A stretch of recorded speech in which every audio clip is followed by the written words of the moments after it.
unobtrusive but groundbreaking Canadian Americans who brought Americana to its home. Take a load off Fanny. Take a load for free. The band are one of the most revered and influential groups of musicians of all time. The music from Big Pink influenced everyone from the Beatles to the Beach Boys, Eric Clapton to Led Zeppelin.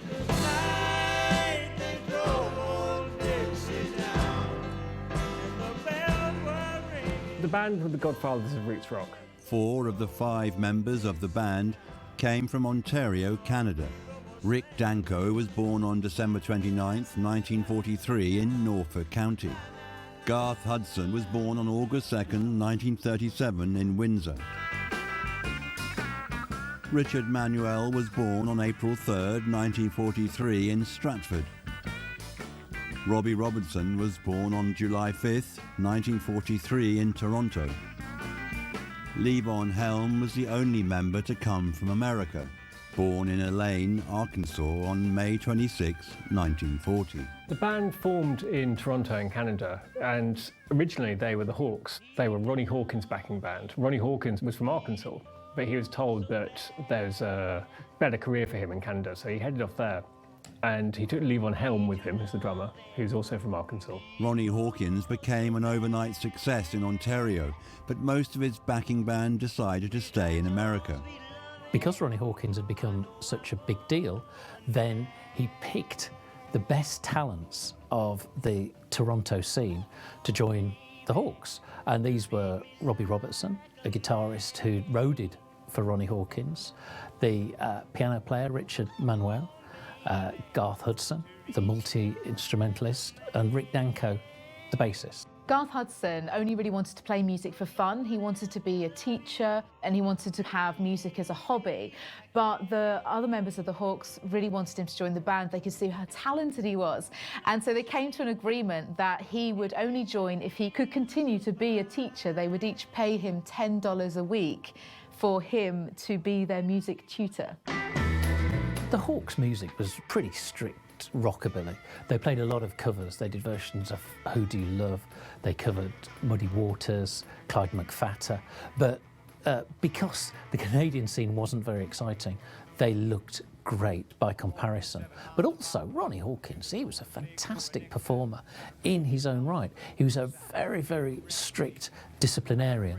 Now, in one way, of course, this meant that they became brilliant musicians, but also it meant that they outgrew him and grew quite tired of that. So eventually the Hawks left Ronnie Hawkins and went out on their own. They became the Canadian Squires, who released 2 Robbie Robertson penned singles, Leave Me Alone and which did fairly well locally, but they were a good calling card for the group.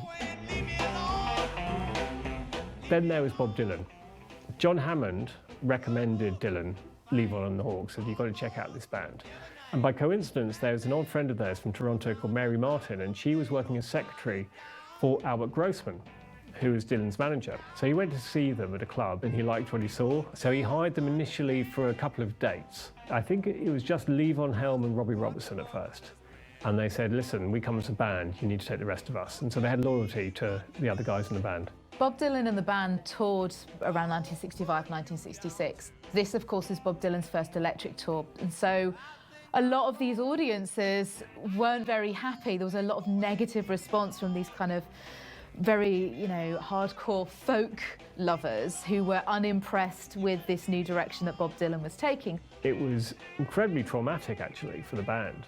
They hated the fact that everyone was booing them wherever they went because there was so much resistance to the idea of Bob Dylan, the great folk troubadour, going electric, selling out as he was seen to be, playing rock music when he should be playing folk music. Levon Helm was so upset by the abuse that he gave up for a while and he worked on an oil rig up on the Gulf of Mexico. Bob Dylan and the band began to record Blonde on Blonde together in New York. These sessions just didn't go well at all. Bob Johnston, the producer, suggested that Dylan would be better moving to Nashville. So he moved to Nashville, shed most of the band, apart from Robbie Robertson and perhaps Rick Danko too, and recorded Blonde on Blonde there. It just wasn't working for them in the studio. After Bob Dylan had a motorcycle accident, he kind of shut himself away to record, and he had the band with him, and they made this incredible number of recordings, originals, reworkings, covers, and of course it was 8 years later that some of them were finally released as the Basement tapes. In these basement sessions, Bob Dylan and the band discovered each other in a studio setting, and they showed that it could work almost as well as it had worked live. And this is really the birth of Americana. It produced songs like I Shall Be Released, This Wheel's on Fire, which became a big hit for Judy Driscoll, Quinn the Eskimo, which was a big hit for Manfred Mann. So it's a very, very fruitful, creative time. Bob Dylan and the band gave each other different aspects of their career. The band gave Dylan the freedom to rock. They gave him his 70s career. They were the catalyst for that. But Dylan gave the band things too. They never sounded like Dylan. Never ever. But he influenced them in terms of songwriting. He influenced them in texturizing songs. He influenced them in revealing to them that songs didn't have to be verse, chorus, verse. Once the sessions with Dylan were over, they convinced Levon Helm to rejoin and adopted the name The Band before starting work on their first record, Music from Big Pink. Nazareth was feeling about half-past dead. I just need some place where I can lay my head. Hey, mister, can you tell me where a man might find a bed? Music from Big Pink was a groundbreaking album, and it was unlike anything else at the time. The Weight was on it, To Kingdom Come was on it, and there was a cover of I Shall Be Released. It was a merging of almost all the popular music which had gone before it. They were all writing songs, and they were all singing these divine harmonies which were recorded live as they played. So there was a spontaneity to what they were doing as well as a grand design. It was hugely influential. Eric Clapton said that he broke up Cream because of Music from Big Pink. He just wanted to make far more rootsy music, and then he went off and did Derek and the Dominoes. The Beatles were massively influenced, and that's, you know, the songs on Abbey Road and Let It Be they were under the weight of Big Pink. It was very, very, very significant album. It was a kind of back to reality album. Load off Fanny. Take a load for free. Take a load off Fanny. And you put the load right on me. Rick Danko had been injured in a car accident, and they'd hardly given any interviews around Music from Big Pink. So the band, especially with their very, very open door name, were really something of an enigma. And so to record their second album, they went to Los Angeles, to a house that they rented from Sammy Davis Jr. to get that spontaneous community feel. And there they set about doing their second album. And it's here where Robbie Robertson begins slowly to take control. And the result was another step forward of an album. Across the great divide. 1969's album, The Band's really interesting because they're very much kicking against the mainstream. They are really embracing Americana, roots of American music, country rock, at a time that, you know, the rest of the musical sphere is very much not doing that. They're looking kind of towards psychedelia and the kind of British invasion and embracing that style, whereas this is a band who are going, no, this is all about where we're from, even though of course most of them are from Canada.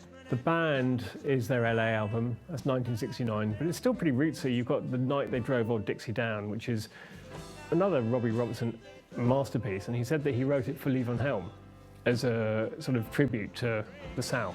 Night they drove old Dixie down, and the people were singing. They went la la la la la la la la la la. Then you got Up on Cripple Creek, which is just great fun.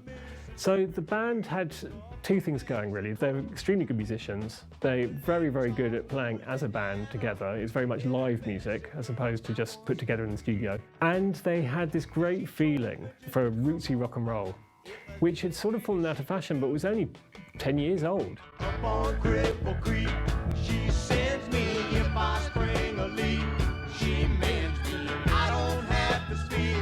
She defends me, a drunkard stream if I ever did sin. I've got fire water right on my breath, and the doctor warned me I might catch a death. In 1970, the band released their third studio album, Stage Fright, which was a much darker affair than its predecessors. See the man with the stage fright, just standing up there to give it all his might. They went to record at the Woodstock Playhouse, and this was quite an unsuitable venue. It was really, really hot during the day when they were trying to get some work done, and at night it was absolutely freezing. This soured relations between them. They were trying to produce it themselves, and they got Todd Rundgren in as an engineer, and he was really probably the most significant producer. He couldn't actually see the band while he was engineering them. He was outside, and the band were rehearsing and recording inside. Has anybody seen my lady? This living alone would drive me crazy. Oh, you don't know the shape I'm in. The band were being held up critically as one of the biggest bands in the world. You know, they were up there with the likes of the Stones and the Beatles. They were being put on the front covers of magazines. They were being lauded as this, you know, incredible act.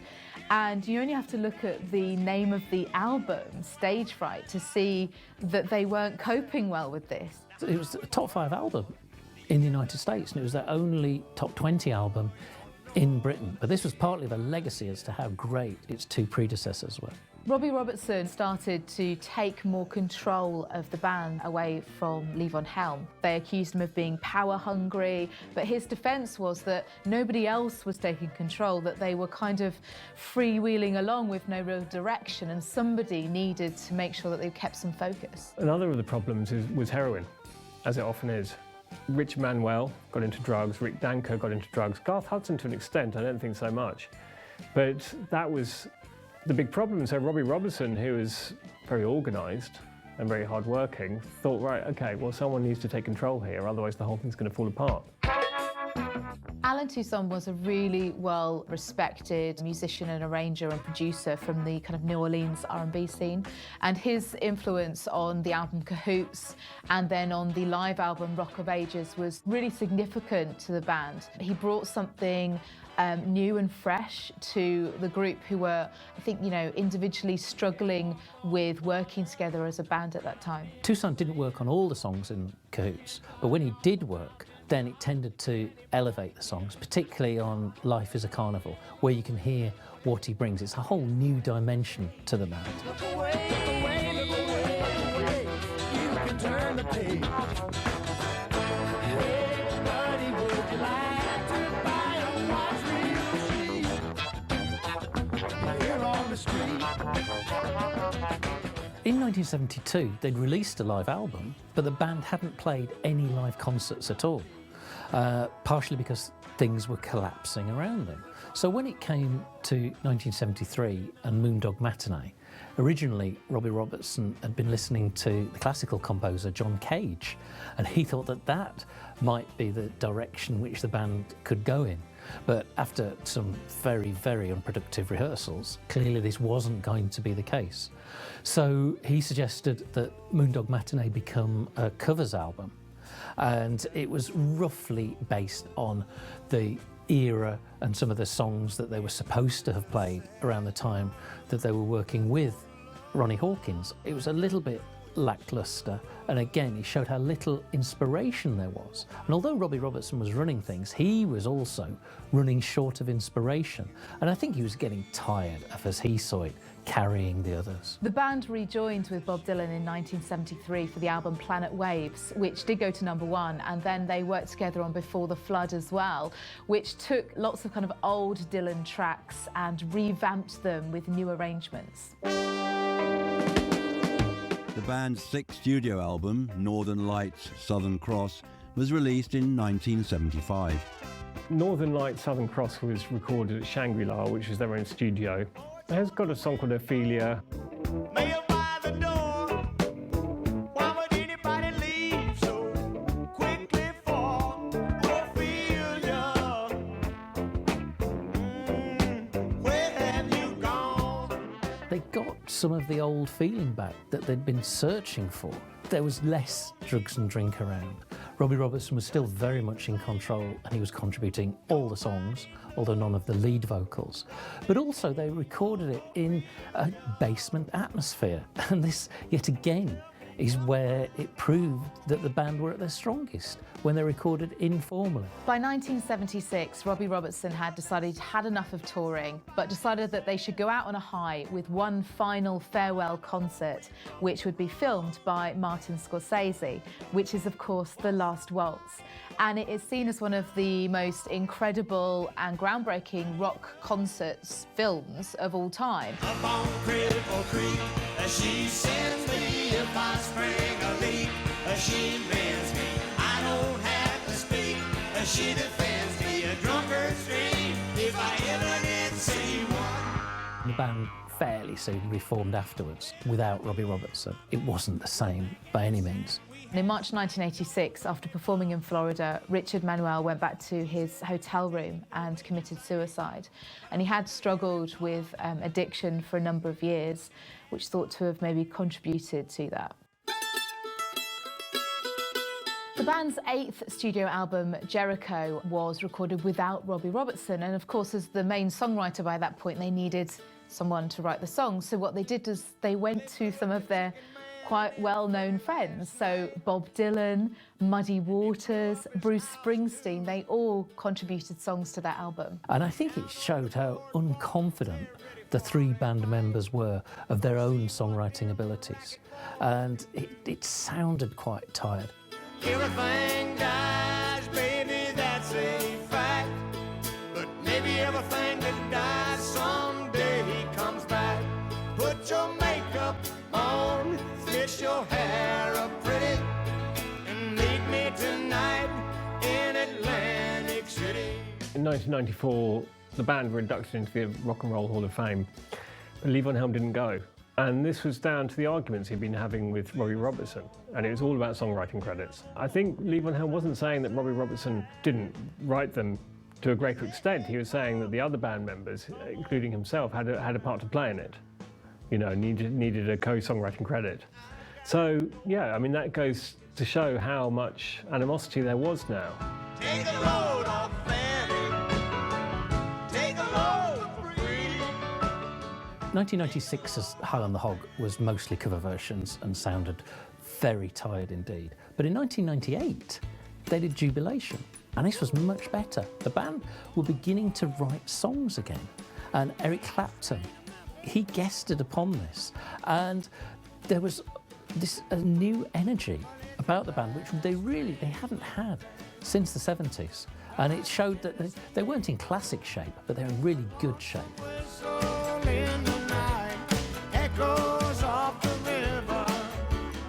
The band had solo careers. Rick Danko made a solo album. Lee Von Helm became an actor. He was in A Coal Miner's Daughter, playing Loretta Lynn's father. He was in The Right Stuff.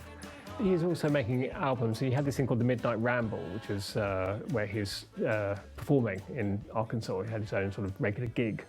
Robbie Robertson had a very successful solo career. He had albums such as Storyville, which established him as one of the great songwriters of not just the band's era, but subsequently too.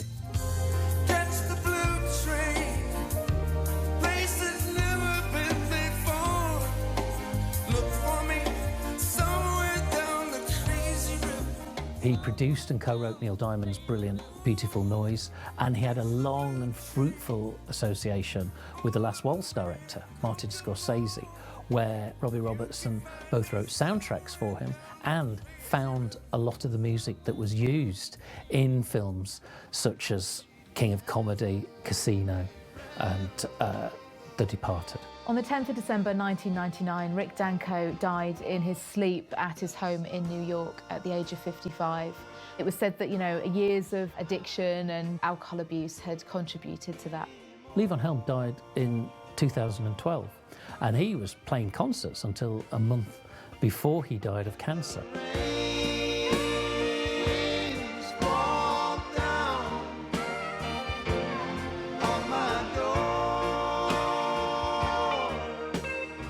Countless bands have cited the band as an influence. You can hear them in people such as Eric Clapton and Elton John in the 70s, Counting Crows. The Beatles cited them as an influence. Crosby, Stills and Nash cited them as an influence. Eric Clapton said that he broke up Cream because of hearing the band and saying, right, now I've got to go and do stuff with Delaney and Bonnie and, you know, form Derek and the Dominos. Right up until people like Fleet Foxes and the Kings of Leon. They've cited them. You know, the band is so influential. You can't really understand modern American rock music without understanding the band.